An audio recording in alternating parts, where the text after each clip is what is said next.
Welcome back to the MovieBabble Podcast. This week we've got a very special episode as I'm joined by Nick and we break down the top 5 for the Labor Day weekend. But that's the boring part. We're actually talking more about the hits, misses, surprises, and just feel-good movies of the summer. We're doing our summer recap and just taking a walk from Avengers Endgame all the way until this past weekend. So remember, as always, you can check us out online at MovieBabbleReviews.com and enjoy our special Labor Day episode of the MovieBabble Podcast.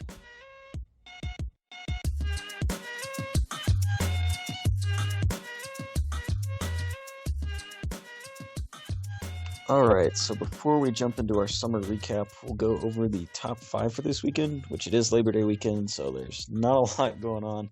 But we've got Angel Has Fallen at 11.575 million in the number 1 spot. Good Boys at 9.1 in the number 2. The Lion King, once again at number 3 with 6.7 million. Hobbs and Shaw at number 4 with 6.28. And Overcomer rounds out the top 5 with 5.7 million. So nothing new. And granted, there wasn't really just much new. Cracked the top 5, but it is, for the most part, stuff we've seen in the top 5 before. Angel Has Fallen held on to the number 1 spot again. I mean, it's not making a ton of money. I don't really know anybody that has cared for this franchise unless they were interested in it. But yeah, it's kind of a dead top 5 right now. Yeah, I can't say I'm super into Overcomer or talking about Lion King for what seems like the 20th straight week. Yeah, these movies are making money. They're going about their business. Yeah, nothing really. There's literally nothing to add this week. Just it's one of those things where Hollywood just kind of gave up on Labor Day weekend. They figure we're all out barbecuing or just traveling, so we got great movies like Don't Let Go and Bennett's War out this week, and Killerman starring the knockoff Hemsworth. So those don't get you excited. I don't know what will. Yeah, Labor Day is just kind of a re-release date for the bigger movies of the summer. So like Spider-Man is re-releasing right now. Midsummer came out with the director's cut. They brought The Matrix back in some AMC theaters. So it's really just whatever we could do to get people to keep seeing the movies they already want to see. Nothing ever really succeeds releasing on Labor Day weekend, and this year's no exception. So we'll get to more of the fun stuff, which is why this is more of a special episode instead of just our usual recap. So we're going to be talking about our favorites of the summer, as well as just some other random categories that we thought were noteworthy. So the way this is going to work is we are gauging summer as anything from Endgame, which was last weekend in April, until this past weekend. So anything that opened up this last Friday would be the cutoff. Anything that opened up from Endgame and forward is fair game for this. So we're just going to go through some topics, just round robin it, talk about why we picked each movie for each category, and just kind of go from there. So we're going to start off with a pretty easy one. We'll do our favorite movies of the summer. And Nick, I'll let you take the lead on that one. So I feel like it's a pretty standard choice, but I love Once Upon a Time in Hollywood. It's so great. Just one of the bad things about seeing so many movies, I guess, is that I just never get a chance to see a lot of movies in theaters more than once. And I made a concerted effort to go back to theaters to see this again. I really love this movie, and I think it's so just weirdly heartwarming. I actually just got done watching Jackie Brown again, and it's striking to see the similarities between those two movies for Tarantino. I just feel like it has a lot to say, and it's just really interesting to talk about. Obviously, it's a Tarantino movie. It's definitely has its controversies surrounding it, but I think there's so much great stuff in there. I can't get enough of it. I can't wait for it to come to streaming and VOD so I can watch it one more time. Yeah, this one sat pretty close to my number 1 for most of the summer, and I've shuffled it around a couple times just because I do really love Once Upon a Time in Hollywood. And I mean, you and I've talked about this before, but I think this might be my favorite Tarantino movie. Like, It's just so much fun, and he manages to do nothing but a ton of things at the same time. And I mean, I've never had more fun watching DiCaprio act. So this movie just has a lot going for it. But for me, and I have like a really stereotypical answer, and then like a different answer that's probably not going to be as common, and it's just hard for me to gauge favorites. If we're talking about like which am I the most like invested in and entertained by, I'm gonna go with Endgame. Like all 7 billion people on the planet that saw it. But if we're talking something that I saw, like I really thought it was just absolutely well done, like really resonated with me and was also hilarious, I'm going with Peanut Butter Falcon. Oh, that's a cool It pick. it's a really strange concept, but it's pretty cool how they brought it about. I mean, they basically the writers and directors of this movie met this actor with Down syndrome and in like 2011, and we're like, hey, we're gonna try and option kind of your life story into this movie, and so it became this whole trek through the Carolinas with Shia LaBeouf and this Down syndrome kid who wants to become a wrestler, and it's just like really sincere and really hilarious. Like I love this movie, and it doesn't waste its time. It's I think like right at an hour and a half, and just moves really quickly from beat to beat, and was just one of my favorites of the year, and definitely my favorite of the summer. Yeah, this it's actually a perfect segue for my most surprising movie of the summer, which is our next category here. But that was the Peanut Butter Falcon was my choice for that. I knew nothing about this movie, kind of leading up to it. I saw a trailer once in theaters. I didn't really think much of it, and I went and saw it when it came out, and I was kind of blown away by it. It has some narrative issues. I'm not really into the whole. There's some villains in there that I just didn't feel were necessary. But this movie is just really sweet, and it's kind of weird that we don't get a lot of those just super heartwarming, just really just trying, it's wearing its heart on its shoulder, and there's so many ways this movie could have gone wrong. Just by yeah, like you said, it's a weird premise. It's kind of like it's like a Huck Finn type of situation, down taking a trip down through the South and meeting these colorful characters, and it's it's just so lovely. Like I just wanted to hang out with these characters for so long, and Dakota Johnson's really great in it, Shia LaBeouf, and I just love seeing Shia LaBeouf in really interesting movies, which he's kind of been doing since he disappeared and kind of fell off the edge there for a little bit. But yeah, I couldn't. This movie is just really great. I hope more people see it. Yeah, it's funny. I just realized both of our movies have Bruce Dern in them for our favorites of the summer. But yeah, he's like he has a really minor role in Peanut Butter Falcon, but he's just like being this crotchety, angry old man, and I mean that's kind of the point where he's at in life. So he just pulls it off really well. Yeah, Bruce Dern he's doing a really good job of just being in like five movies a year, just kind of just like sitting in a chair or just like having one scene in a really important movie. Just like good for you, Bruce Dern. You just keep working. It's really good to see him in these kind of things. Yeah, I mean he's been going since I mean John Wayne, like, and Yeah, he's it's still crazy. he's still, and I don't even think he's done this year. Um, No, like I don't think he's so either. yeah, he's still got one more. He's got The Artist's Wife at the end of the year. But Yeah. yeah, he's just like out there making money with some of these smaller movies, and so yeah. So most surprising for me was gonna be one that I knew nothing about. Like I didn't even know it existed until pretty much the day I went to go see it, and that was The Art of Self-Defense, which Mm, I good think one. you actually uh, turned me on to, and I like had no idea it was coming. Didn't really have any idea what it was about. I googled it before I went and got my ticket, and like I just loved how weird and like bizarre this world was. And I mean, Jesse Eisenberg's just his usual neurotic self, but just in this completely whack, hyper masculine world with karate, and it was just a really strong stance on toxic masculinity, but also a lot of fun and just like absurdity. A really good black comedy. Yeah, I was going back and forth between the Peanut Butter Falcon and including this from my most surprising. This movie is just crazy in all the right ways, and uh, I think and Alessandro Nivola is just so incredibly good in this movie as Sensei.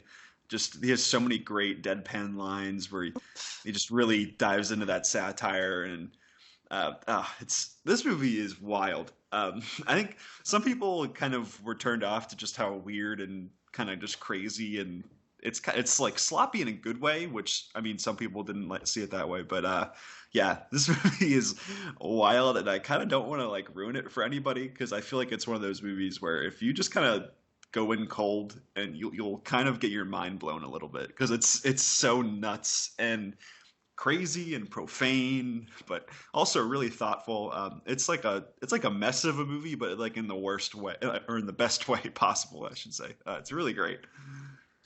Yeah, I mean, going in blind, the first 10 minutes, I was like, what the hell am I watching? And then, like, as you kind of realize what's going on and get familiar and comfortable with this little world that they built, you're like, okay. And it really reminded me a lot of Sorry to Bother You last year. It's a good one. Thankfully, with significantly fewer horse cocks, but just like it's a really thankfully, jeez, that's the best part of that movie. um, but just like this really trippy, like just slightly askew world that really works for its story. Yeah, it's everyone's talking like mannered, but it's off in that way. Like they're talking very succinct sentences, and they don't really have a lot of emotion to all their words, and it's it's so weird. It is. I love, but I it's so great. Jesse Eisenberg, he's one of the more interesting actors out there. I just kind of love seeing what he does when he shows up in all these little smaller movies. He just kind of knows what he's good at and just plays on it differently every single time. It's really great. I love it. I mean, I was a little disappointed he didn't shove a Jolly Rancher into somebody's mouth, like he so artfully did in Batman versus Superman. But you're he does a lot. You're talking about the peak of cinema, you mean? Yes. Jesus Christ. So we'll move on from some of our happier notes this summer, and we'll go with most disappointing. And I'll lead off on that one. Probably big shocker here. I'm going to go with Godzilla. I love this movie. I've talked about it before. It rubs me in all the wrong ways, and like I was completely ready for. So I'll preface saying I was one of the few people that enjoyed Fallen Kingdom, just because once you get past like all the fake like preserve the environment stuff from the first half of the movie, and it's just dinosaurs killing people for an hour inside a mansion, I'm all for it. But and I really thought Godzilla was going that direction, and then they really didn't, in my opinion, and was still just bogged down in this complete garbage ensemble story that didn't work. And like, yeah, the monster fights didn't really work for me. The scene where, and I guess I can spoil it now because it's been almost 5 months. The scene where Sally Hawkins dies, and like I couldn't tell if she was dead or not until 2 minutes later when they actually flash her name on screen saying deceased, and like it was just a very problematic movie for me. Yeah, I didn't like that movie much either. I think I liked it a little more than you, but I mean, you really hate that movie, so it's not really saying much. It's kind of it's whereas this Art of Self-Defense was kind of a blob of a movie in a good way. This is just kind of throwing shit at the screen and seeing what sticks. It seems like they took so many notes from 2014 Godzilla, where it's like, oh, you didn't get enough Godzilla? All right, we're gonna throw him everywhere. He's gonna fight 18 monsters, but it's all gonna be just pretty terribly filmed, and there's always just like weather in the way, so you can never understand what's going on in between like snowstorms and stuff like that. And it's really frustrating, and there's just so many characters, and I just don't care about anything that Millie Bobby Brown is doing in this movie. It's not going after her as an actress, but just like her character. It's just like, oh, like the kid that has like parental issues, and it's just like I don't care at all. But yeah, it's not good. But my choice for most disappointing was a little different because for one thing, I didn't really have many expectations going into Godzilla King of the Monsters. It looked pretty stupid, and that's what I got. So it met my expectations in a weird way. But mine was Yesterday, which is a movie I just really didn't like very much at all. I was really looking forward to it. It's a fun little premise. It's probably one of the better high concept premises we've seen in a while. Like, what if the Beatles didn't exist? But I don't think it really played too far into that. It kind of just like dips its toes into like all the things, like, oh, all these cute references of things that wouldn't have happened without the Beatles. And I mean, this movie's really fun when they're belting Beatles movies on at Wembley, or Beatles songs at Wembley, or just singing them as loud as possible, because the Beatles are really great.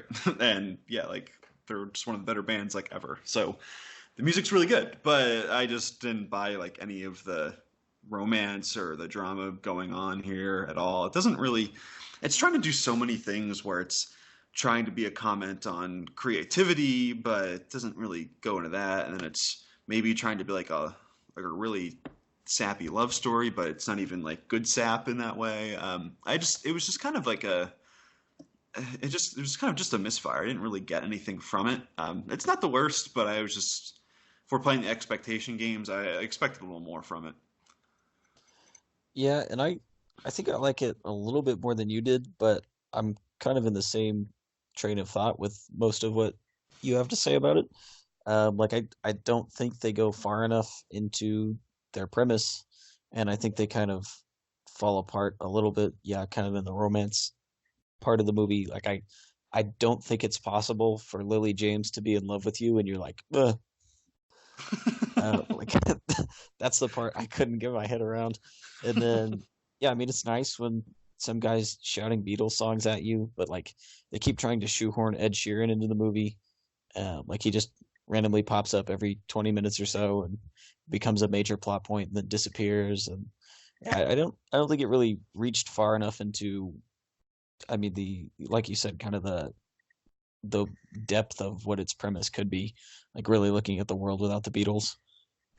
Yeah, and watching movies like this, it really makes me want just to get Lily James just like better parts, because we've seen it like in other movies, or like Darkest Hour, or just these other things where she just kind of plays like this side character or supporting piece that doesn't really have a ton of agency to her, and she's just kind of, it just, the role is just building off of her personality, and I think she's lovely, which is why they sometimes work. But just, I had thought about something like Little Woods, which came out in April this year, which was just an awesome movie with her and Tessa Thompson. Just like, she has a really meaty role, and we just get to see how good she is. Like, I just want better stuff for her. And it was just kind of a bummer to see her in this kind of thing.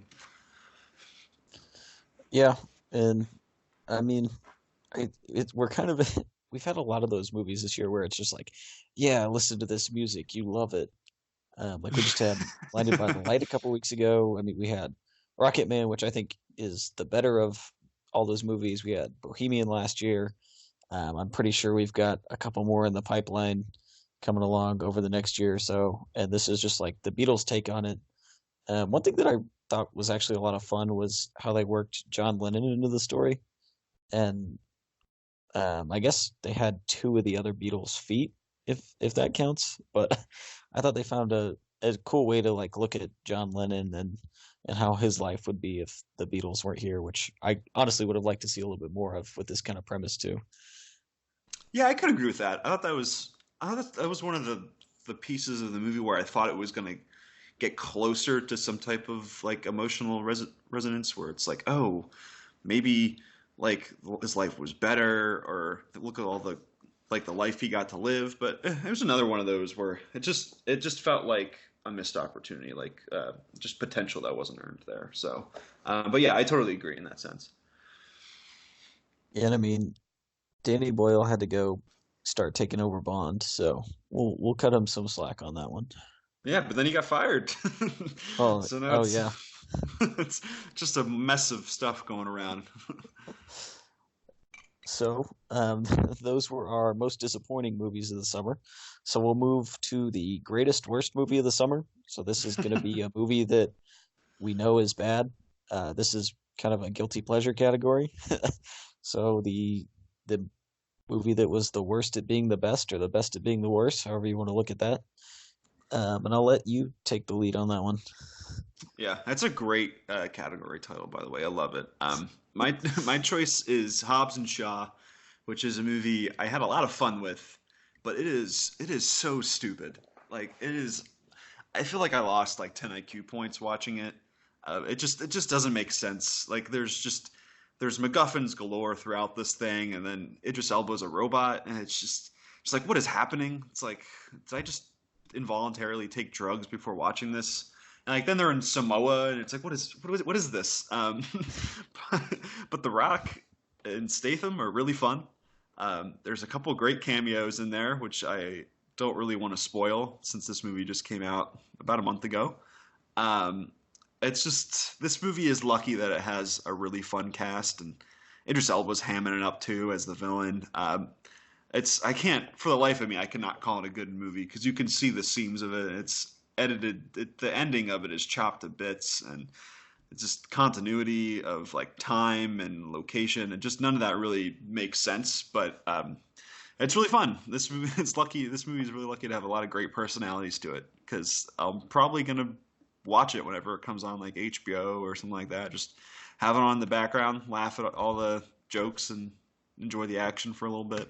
Yeah, it's very very stupid. It's weird because it's like the one Fast and Furious movie that I found like the most entertaining, but it's probably like the fifth best or something like that, which is not saying a lot.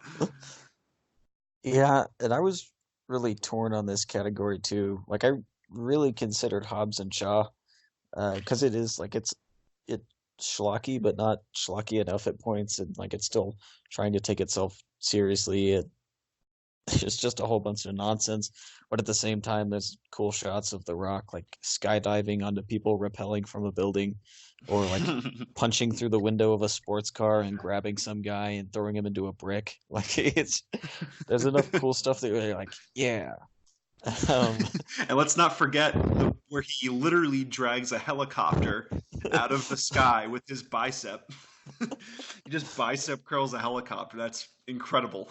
It's stupid. Bicep curls a helicopter while also lassoing like four trucks onto the first truck so that he Yeah, can it's further it's it's bicep curl the incredible. helicopter. It's one of the stupidest things I've ever seen, but boy, is it good. Um, so I very nearly went with Hobbs and Shaw, but for mine, the best worst movie of the summer for me that really stuck out is Dora and the Lost City of Gold. Like this is just a really odd movie that seemingly just kind of came out of nowhere. Like I know I'd seen promotion for this for the past couple months, but I remember them making a Dora movie and they're like, oh, they're doing that. But it's actually like a lot of fun. I mean, it's definitely aimed. It's it's a little loose in its aim, I guess. It doesn't really feel like it knows where its target audience is. Like, is it people that watch Dora right now or people that watched Dora as a kid? But it's also like this weird teenage friendly Indiana Jones crossover. But it's just this really wacky movie. Like Eugenio Derbez is a lot of fun anytime he's on screen. Like same with Michael Pena and Eva Longoria. Like there's just a lot of good actors and they seem to know what kind of movie they're in. Like Danny Trejo plays Boots the monkey, which that's the greatest thing that's ever happened. Incredible. Benicio, Benicio del Toro plays Swiper. Like there's just a lot of weird stuff that happens in this movie, but it's a lot of fun and it's bad, but it's good. Yeah, it's one I've been meaning to check out. That's definitely putting me over the edge now. I think I'm just gonna see it just to see Danny Trejo as a monkey. 'Cause I think that might be my favorite thing in the world if I see it. Yeah, the only thing that really bothers me about this movie is everyone is completely okay with Swiper the Fox, like talking and walking on 2 feet and actually working with the bad guys. But the moment Dora tells people that Boots can talk, she's crazy. And this literally happens not even 5 minutes after Swiper has like come into their camp, talked to them, and stolen their stuff. And she's like, "No, guys, Boots can talk." They're like, "No, you're crazy." Well, that's why that's in this category, right? Yeah, so that is the number one point for why it is the greatest worst movie of the summer. Um, so we'll move on to best villain or monster. So this can be from anything. So whether you wanted like an Endgame style superhero villain, or you wanted, like the villains in Booksmart, which I can't even really remember who the main antagonists were. But anyways, the best bad guy or monster. And so for me, this was more of a difficult one. At first I was like, Thanos is the easy one, but I did. I think last year maybe I would have given it to Thanos, but not this year. I just don't think he lived up to it as well. So I'm going with the crocodiles from Crawl. Sorry, the gators from Crawl, uh, which was another so bad it's good movie. It's just alligators eating people for exactly an hour and a half. They don't really make sense. At some point, they're giving birth, but at other times, they're angry because of a hurricane. But I mean, they just kill people for an hour and a half. And I mean, as a villain, that's really all you can hope for these days. Yeah, that's a good one. I like Crawl. Crawl has a special place in my heart. It's another one of those really fun. I feel like it's almost like too good of a movie to be included in the greatest worst movie of the summer. There's just a lot of good craft in it, but yeah, Yeah. there's you go to that movie and you want to see gators eating stuff, and you get a lot of good gators action and eating things. So it's really fun. And director Alexandre Aja, I think is how you say his last name. But yeah, he takes a lot of glee in just showing gator carnage, which is it's just delightful. But Oh, yeah, so I guess for my two choices here, well, I had a tie because I couldn't really decide. I actually went and saw the Midsummer Director's Cut this week, which was really fun because I'm weird and I decided to see 3 hour movies that just make you feel awful afterwards. But I could have done something artsy like just um, a, just watching a relationship just crumble before your very eyes as the worst villain or monster of the summer. But I really like the cult as well in that movie. But I'm going to go with Mark Dacascos in John Wick 3 as Zero, just because. Just holy shit. Like he brings out samurai swords and he's just cutting people up and it's just incredible. Like it is John Wick 3 is just one of God's gifts. It's just the greatest thing. It's yeah, Mark Dacascos, I believe his character's name is Zero. But he is just incredible, just slicing and dicing everybody and he's having a lot of fun doing it. He's really hamming it up next to Keanu Reeves, and I think it's probably the best villain of the franchise. Common was really fun in John Wick 2, but I think Mark Dacascos is just crazy good in this, and he's I can't get enough of it. I just want to go watch this movie so many more times. It's so great. oh yeah, like I mean, John Wick 3 is probably my favorite one in the franchise so far, and I think he is a strong reason why. Like he just has like his little ninja school, and like while he's just taunting John Wick for the last half hour before they finally fight, and he just brings a lot of energy to it and really keeps it fresh. Because I mean, like before you had the Russians in the first one, which were kind of stereotypical, and then you had Common, who was sort of having fun, and Ruby Rose, but they were a lot more serious. And then you get to John Wick 3, and it's just like, nah, we're ninjas. They work at a sushi restaurant as a front. Like it's just a lot of fun and really kind of significant as to where the franchise has gone. But yeah, like as you mentioned, like he has like the shadow ninjas that are just like coming out of like just every little crevice and just killing people. It's just so great. I need more Mark Dacascos in my life. He's been around for a while, and I feel like this is like a really cool like moment for him for like just general audiences to like be aware of him because he's been in a lot of really cool just kung fu movies over the years, and yeah, he is just the best. Oh yeah, it was great. So those are our best villains or monsters, however you want to define them. Even though we really didn't get into monsters a whole lot, but we'll move on to the okayest movie of the summer. So this is a movie that was neither terrific nor terrible, so we can't really put it in the top 10 or the bottom 10. And I'll let you take away with that one. Yeah, I was telling you before we came on here, I had little double feature last night where I caught up with Scary Stories and Good Boys, and I think it was one of the most average movie going experiences of my life. There's just two right down the middle movies where they're competently made, I guess, but they don't really do anything interesting. So I had a hard time picking between those two, but I eventually settled on Good Boys. I think this is probably one of the weaker like Seth Rogen produced comedies because he typically has a really solid track record with those type of things. But Good Boys is just like so utterly fine. It's a little funny at times. It's a little heartfelt at times, but it kind of plays into as you see from the trailer, it plays into the jokes of, oh, isn't this hilarious that little kids are messing with anal beads? Like, isn't that great, guys? It's a really funny joke. Yeah, it's just whatever. Like, I laughed. There's a couple of good laughs in there, but it's kind of counterbalanced by just boring stuff. Like, there's just so many jokes that are repeated. It's just like I just don't care. Yeah, Good Boys. I saw it like maybe 16 hours ago, and I'm already forgetting it. Yeah, that's one of the few, I guess you can call it a larger release, but more mainstream releases that I haven't seen this summer. And at this point, I don't think I really have any intention of going to see it. It just didn't really seem appealing to me, and I heard kind of what you were saying. It really just kind of falls into the easy jokes, goes for the low-hanging fruit on, look, kids are doing gross stuff.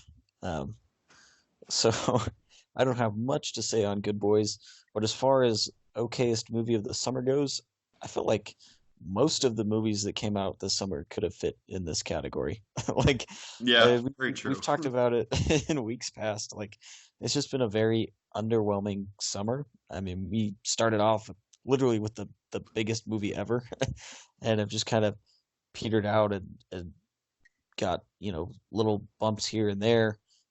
So I thought about putting like Child's Play would in this category, or Lion King, or even Aladdin. But I'm gonna go with Detective Pikachu. I thought this movie was great in terms of the animation and the world building, but I thought it was kind of predictable and also just like a little. I'm gonna say far-fetched. Like, it's not a movie about monsters that go into balls in your pocket and fight each other, but the plot gets a little like far-fetched and zany. And I remember enjoying this movie, but I really couldn't tell you why. I thought it was just like an okay time, and I don't think I'll ever think about it ever again. Yeah, I am in total agreement there. I think I forgot that movie came out, so I guess that just kind of makes that perfect for this category. Yeah, it's Ryan Reynolds has some fun little bits in there as Pikachu. Oh, great line where he's like trying to settle down with the other one, where he's like, "Serenity now, serenity now." It's really really funny. Yeah, there's really nothing there. It's kind of another studio trying to bank off of IP, and it works, I guess. They made money. That's kind of about it. It's nothing really there for me. Yeah, so those are very okay movies. So if you've already seen the big stuff this summer and you're still looking for something to check out, you won't be too disappointed, I guess. But You will you will thrilled with have them. a time. You will have a time with those movies. Not a good, not a bad. Just you will have a time. You will have seen a movie and done something for 2 hours. There you So go. we'll move on to best popcorn flick. So this is going to be pretty much anything that isn't a studio movie. So or that is a studio movie. So nothing that's smaller. So like Peanut Butter Falcon, Art of Self Defense, those kind of smaller things. But this is a big movie that can be good without really being this great in-depth or emotional journey. Just something that you enjoyed, you can chill out and eat popcorn to. So for me, I'm gonna go with the low-hanging fruit on this one. I'm going with Endgame. I mean, I've been following like I'm saying this like I'm the only one, but I've been following this since 2008, and but no, it's just a great way to wrap up a lot of these stories, and there's a ridiculous amount of fan service that was just awesome. I mean, like you get to see Smart Hulk, and I mean Hulk gives Ant-Man a taco at some point. Like there's just a lot of fun with this movie, and like I this is the movie I saw most in theaters of all time because I did my part like a loyal Marvel shill, and I just found endless entertainment from this, and I'm sure I will in the years to come. Doesn't really change my perspective on anything, but damn, it's a lot of fun. Yeah, there's a few moments in Endgame where, I mean, it's like I'm sitting there, I'm like, I'm a serious critic. I really like interesting movies like The Souvenir and The Last Black Man in San Francisco that have really interesting things to say about ourselves. But then Captain America wields Mjolnir, and I'm just like, holy shit! Like movies are awesome. Like, this is incredible. Um, like, like there's just so much of that fun stuff in Endgame. It's part of the reasons why it's just like why it made so much damn money. Like there's so many cool little bits. A lot of them don't even work for me, but like there's still just so many others that are just like that just counterbalance it all. Yeah, it's what more is there to say about this movie at this point? It's just fun. It's just probably one of the better popcorn movies of like the last couple of years. So yeah, I guess we'll go to my pick from there. And I was thinking originally about Toy Story 4, but there's like a little too much existential dread in that movie, I thought, to count for the best popcorn flick. I mean, I guess if you're a little kid, you'll be having a lot of fun with it and just all seeing all the bright characters. But if you're me, you think about like, damn, like parenthood is rough, and like, what am I doing with my life? So I last second I shifted towards John Wick 3, which is just the greatest. We talked Oh about it yeah. before, but just Keanu Reeves has a samurai sword fight on a motorcycle, and like a dog climbs up a 20 foot wall and bites a bad guy in the balls. Like it is the most incredible thing. Like it is so great. Just I can't get it. Like I think the first 30 minutes of this movie are just like perfect. Like we're counting down to when John Wick's out of time and his contract goes worldwide, and he runs into Boban from the Philadelphia 76ers, which is a special place in my heart, being a big Sixers fan. But it just kills him with a book in a library, and then he moves on, and he throws 20 knives into 5 people's chests and kicks people in the face with horses multiple times. Um, this movie just is just oh my gosh, I love it. It's the greatest thing ever. I am kneeling at the altar of John Wick. It is just I can't. It's so great. I'm at a loss for words. Yeah, the first 30 minutes of this movie are literally the most entertaining 30 minutes of any movie ever made. Like That's there's not an just so much exaggeration. there's so much insane stuff that just goes on just as they open the movie, and like they continue to really keep that hype going throughout, but like it's just an insane 30 minutes.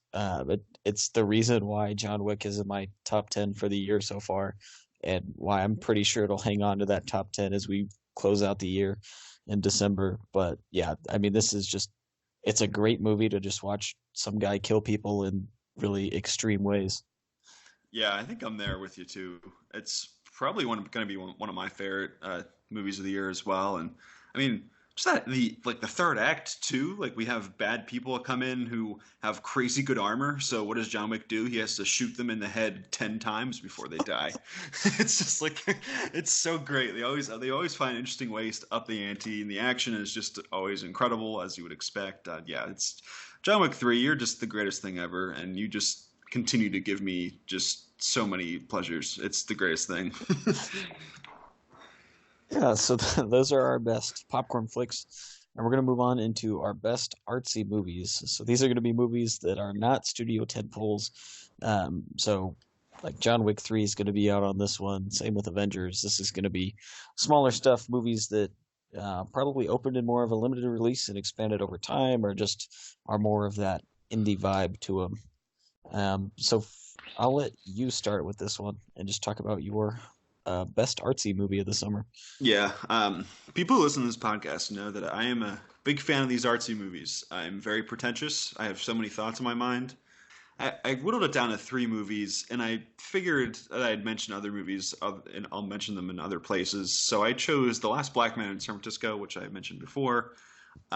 This movie is like staggeringly good, and I'm kind of surprised that not a lot of people are talking about it. It's a little long. It's probably like 15 minutes too long, which is one of the big issues I had with it. But other than that, like this movie is just unbelievable. Like it is really beautiful, and I mean, obviously, as the title says, it has a lot to say about gentrification in San Francisco, and it deals with just two friends who are kind of they feel like they're on the outskirts, and one guy wants to reclaim his childhood home. And it's really beautiful, and there's so many wonderful things, and we'll get to this in a second, but Jonathan Majors in this movie, you've seen him in other smaller parts. He was in White Boy Rick, if people saw that, and a few other things, but it's like my favorite performance of the year. Like he's really quiet and reserved, and he takes everything in and sits back and kind of lets life play out in front of him, and then he intervenes once he's taken everything in. There's so much there to that character. It's just really gorgeous, and this movie was made by a first-time director, which is kind of crazy to think about. It's just beautiful, and it uses sunlight incredibly to like make San Francisco just look like the most beautiful thing in the world, but also kind of show how it's kind of hurt a lot of the people that originated there. Man, it is really good. It's another triumph from A24. I really hope people check it out. Yeah, it's definitely one that's been on my list for a while, but I only get like the really big, small releases, if that makes sense. Mm-hmm. So I haven't gotten a chance to see this one yet.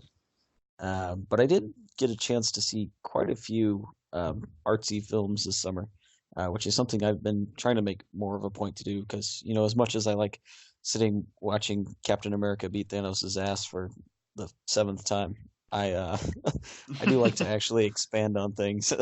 So I did, and I kind of waffled on this one too because I really liked Peanut Butter Falcon, but it's almost too comedic to be artsy, if that makes sense. I mean, you can be really artsy and really comedic at the same time, but I felt like this was more of a broader appeal to it, but I don't think it really kind of clamped down on any issues or subjects or anything like that. So for my best artsy movie of the summer, I think I'm gonna go with The Farewell. Like it was just, and again, this kind of approaches on the whole comedic side of things too. But I thought this was just a really interesting look into Chinese culture and a little bit of the divide between, you know, natural-born Chinese and American-born Chinese, and just looking at this family dynamic. And I thought Aquafina did just a phenomenal job with it. And I mean, the only thing I'd seen her in before this was Ocean's 8, so I was glad to see that she has more range than I think she just like says random techie stuff in Ocean's 8. So I was happy to see her really explore that character and that world and just the urbanization of China. And it was just a really interesting movie for me. And it also touches on a lot of really deep emotional stuff. Just looking at, I mean, spoiler alert, the grandma has cancer.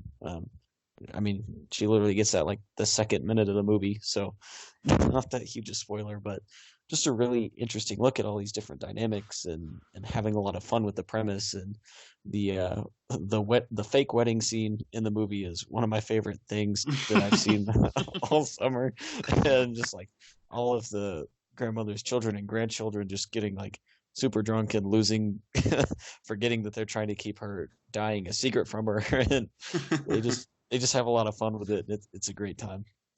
Yeah, I really love The Farewell as well. There's a lot of really great stuff in there. As you mentioned, it's really, really funny, and you maybe wouldn't expect that from a cancer movie. Like you would think it'd just be just incredibly depressing, but it finds a lot of lightness in there, which I really appreciated.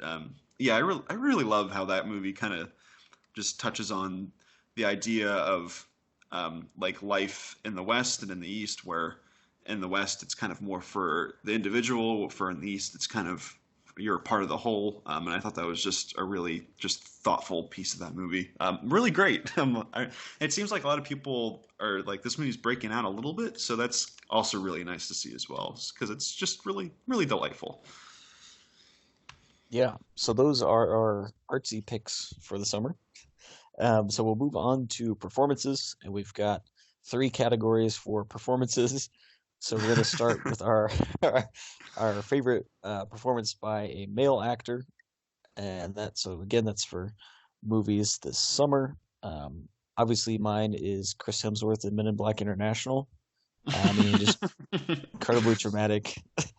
No, this one was one that I kind of dawdled on a little bit too, just because there were a lot of really solid performances. But I think I'm going with DiCaprio and Once Upon a Time in Hollywood. He's not really doing anything like Daniel Day-Lewis level, but it really is the most fun I've had watching a DiCaprio movie, and he really seems to he hits his character really well. And I think if Leo ever slowed down, they're kind of in the same stage of life, the character and the actor. But it's just a lot of fun and a really good look at, Tarantino using DiCaprio to kind of analyze himself. And I just cannot praise Rick Dalton enough.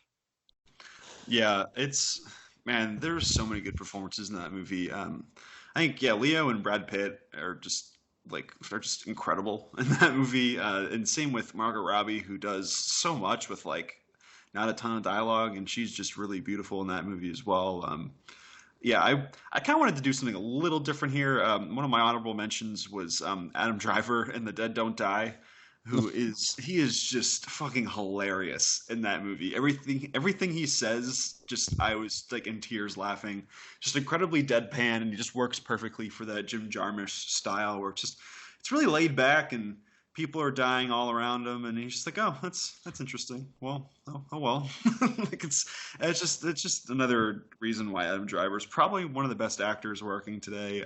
God, he's so great in that movie. But I kind of mentioned it before, but I just wanted to shout out Jonathan Majors once again, because he is just unbelievable in this movie. This is kind of a star-making performance for him.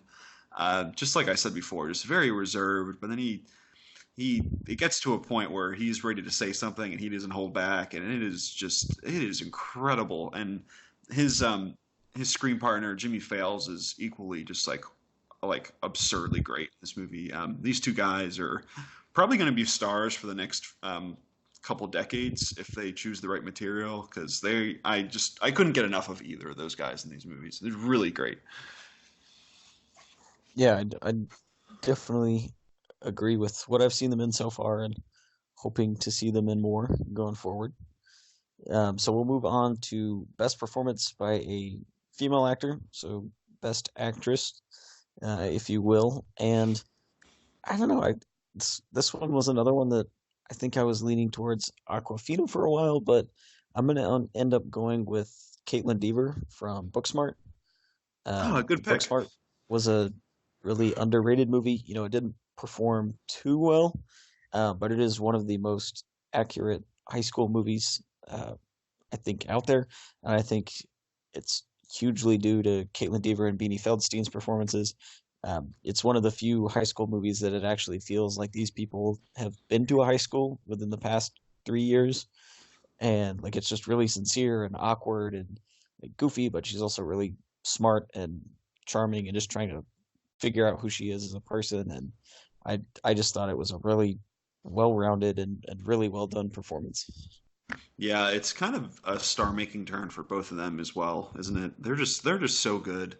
They've kind of been around. They've been in other things before, but it was just they are just really talented and really fun. And I really just can't wait to see what they do next. But my choice here, I chose Honor Swinton Byrne in The Souvenir, which was just a really good movie that I don't really think had a lot of good potential to break out, because it's very idiosyncratic and very still and quiet and very reserved, which is kind of a tough sit for a lot of people. But Honor Swinburne is so good in this movie, where if you haven't seen it, it's a movie about a bad relationship, and her boyfriend Tom Burke he's a drug addict.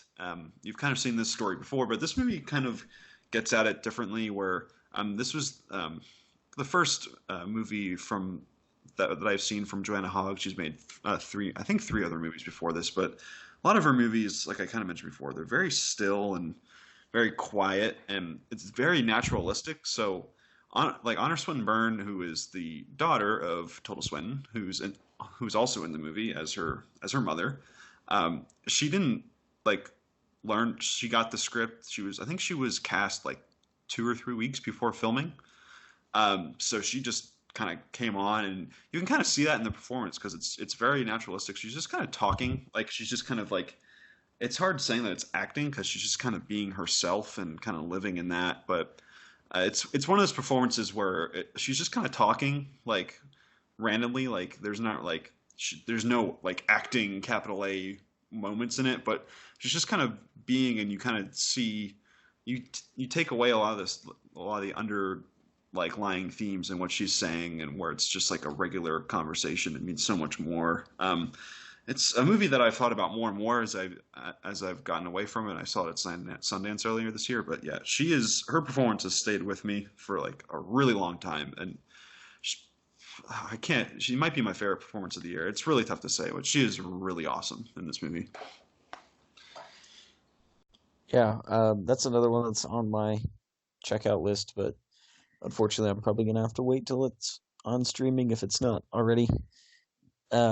And so the third best performance category, which I think is arguably the most important, is the best dog voiced by an actor as opposed to a dog voiced by a dog.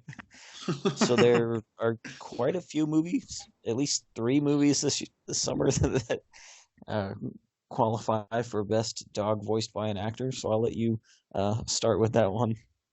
Yeah, this was a doozy of a category. Basically, because I haven't seen any of these movies, because I didn't want to. There's just way too many dog movies. I saw A Dog's Way Home in January, and I was done for the year with dog movies.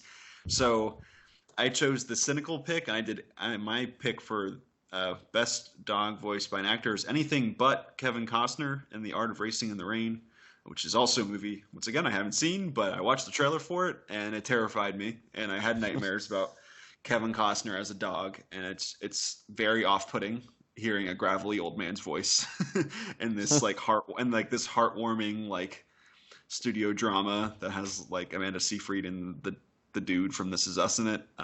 It is mortifying. So by exclusion, that is my choice. Yeah, I went kind of the same direction. I got really annoyed with A Dog's Journey and especially The Art of Racing in the Rain trailers. I have seen both of those far too many times. So I'm going with Harrison Ford in The Secret Life of Pets 2. I couldn't tell you what character he played other than it was a dog. And that's just because he's Harrison Ford, and I saw that trailer, I think only once. So that's definitely a win in my book. Yeah, it looked like they got him to stop smoking weed for like an hour just to go record like dialogue, and it was fun. And it's also another movie I haven't seen. I don't care to, but it looked like he had fun. I mean, he got paid, so. There we go. It's all about the paycheck, right? So that kind of concludes the recap, but we do want to look forward a little bit to what's coming out the rest of the year. I know we've talked about it a little bit before, but I think, we've had just such a meh summer so far. I think a lot of the really interesting stuff, I mean, even blockbusters, but even artsy films, is really yet to come. And I think we have just a lot of cool stuff. I mean, even starting this coming weekend, we'll have It Chapter 2. And I mean, the first It made damn near close to $1 billion. So I won't be surprised to see It Chapter 2 push it. I guess it was about 700 million, but still a ridiculous amount for a horror movie. But we have a lot of cool stuff coming up. So any most anticipated movies are just stuff to look out for on your end, Nick?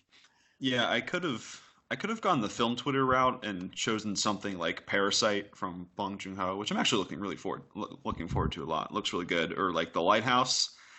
just super artsy picks. But I went with Ad Astra, which is a movie that I've been cautiously optimistic about for a while. I mean, it's Brad Pitt and James Gray is a really interesting director.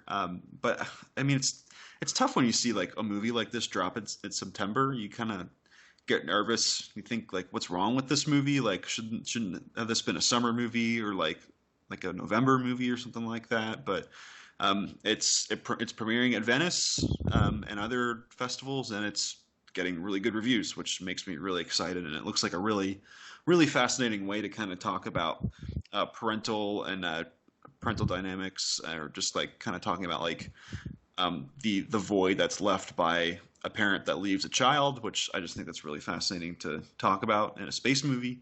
So that's probably my pick. I fear the bad discourse around Joker is already happening. So that it was at one point a movie that I was very interested, like was probably my most anticipated, but I'm just not looking forward to dealing with the possible shitstorm that comes with it. Oh yeah, that's definitely already started. DC Twitter is already on the move as far as just like slamming everybody and and talking about Joker is. But for me, I think it's a tie. I mean, I could go the easy route and say Star Wars, but there are like 5 people on this planet that aren't at least somewhat excited for that. So I'm gonna go with a tie between Jojo Rabbit and Knives Out. So I mean, those are 2 of my favorite directors. I love everything Taika Waititi has ever touched, and so I am definitely ready for his take on Adolf Hitler. Um, it's just like viewing the just really like wacky worlds that he always builds in his movies. And then as far as Knives Out, like I really just like this kind of return to that 60s-ish feel of the whodunit. And I mean, you have a ridiculously loaded cast. I mean, you got Christopher Plummer, Jamie Lee Curtis, Chris Evans in his first real post Captain America work. And I mean, I could go on like Keith Stanfield's in that movie, and Michael Shannon and Daniel Craig, and like, it is just a ridiculously loaded cast. And I need both of those movies as soon as possible. Yeah, those movies are going to be really fun, and I saw the trailer again recently for Jojo Rabbit, and it just everything that Taika does. I've said this so many times, but everything he does is just hilarious to me. Where he just has like these really like offhanded just like shrugs, or just the way he talks. It's just so goofy. I really really love it, and yeah, like Knives Out. It's a Ryan Johnson joint, so it's gonna be kind of a play off of the Whodunit movie, which is going to be really fun. Yeah, I can't. There's a lot of good movies coming out this fall. I'm really excited for it. Yeah, and I mean, Jojo Rabbit gives me really strong Boy vibes, which was Taika's first big movie. I mean, not really in the States, but in New Zealand. Um, and that's actually my least favorite Taika movie, but I really just like the spin I have seen from the trailer and all the news I've heard from Jojo Rabbit coming up. And I mean, you have also a pretty loaded cast. I mean, you have Rebel Wilson and Stephen Merchant and Sam Rockwell, Scarlett Johansson's in the movie, and Alfie Allen coming off of Game of Thrones. Like, you have a really loaded cast in that, just a completely batshit premise that's going to be hilarious and great. Yeah, it's going to be a lot of fun. I'm really, really looking forward to it. Yeah, so that kind of wraps up our summer recap. So again, it's Labor Day, not much going on, so it was a lot more interesting and engaging on our parts to talk about just all the successes we've seen this summer. I mean, with a lot of duds that have taken most of the attention, there's actually been a pretty good crop of movies coming up. You have to rake through the weeds of Men in Black and Dark Phoenix and The Lion King and all these other movies to get there. But there is good stuff this summer, good stuff coming up the rest of the year. And we'll be back talking about it next week, talking about It Chapter 2 and all things Stephen King. Thanks for listening to this episode of the MovieBabble Podcast. Again, you can check us out online at MovieBabbleReviews.com and join us next week as we check out the opening weekend for It Chapter 2.